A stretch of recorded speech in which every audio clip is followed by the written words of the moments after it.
Hey guys, how are you? Another literature break for you this afternoon. And I think we'll go back and just do one of the fantastic, standard, amazing books. Can you see this? 9 Stories by J.D. Salinger. I don't know about best book ever written, but pretty good.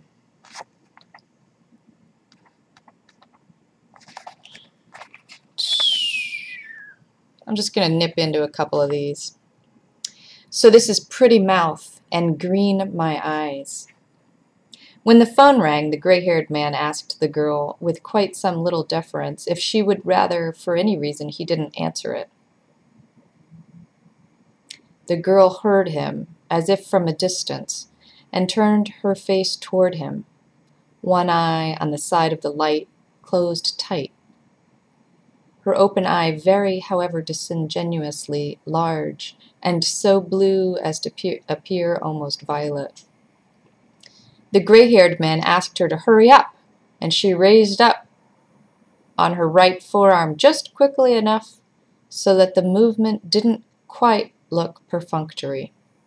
She cleared her hair back from her forehead with her left hand and said, "God, I don't know. I mean, what do you think?"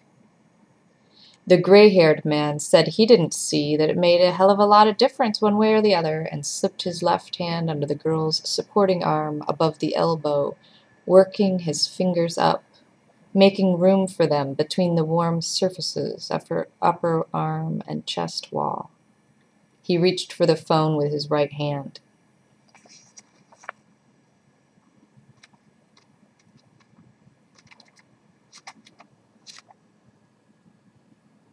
I guess we better do a little bit of A Perfect Day for Bananafish. A Perfect Day for Bananafish. There were 97 New York advertising men in the hotel, and the way they were monopolizing the long-distance lines, the girl in 507 had to wait from noon till almost 2:30 to get her call through. She used the time, though. She read an article in a women's pocket-sized magazine called Sex is Fun or Hell. She washed her comb and brush. She took the spot out of the skirt of her beige suit. She moved the button on her Saks blouse. She tweezed out 2 freshly surfaced hairs in her mole. When the operator finally rang her room, she was sitting on the window seat and had almost finished putting lacquer on the nails of her left hand. She was a girl who, for a ringing phone, dropped exactly nothing. She looked as if her phone had been ringing continually ever since she had reached puberty. With her little lacquer brush, while the phone was ringing, she went over the nail of her little finger, accentuating the line of the moon. She then replaced the cap on the bottle of the lacquer and, standing up, pressed her left, the wet hand, back and forth through the air.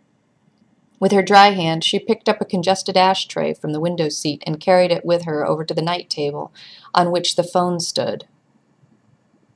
She sat down on one of the made-up twin beds, and it was the 5th or 6th ring, picked up the phone. "Hello?" she said. So, if you've not read 9 Stories, highly recommended. So, I hope you guys have a great weekend, and take care.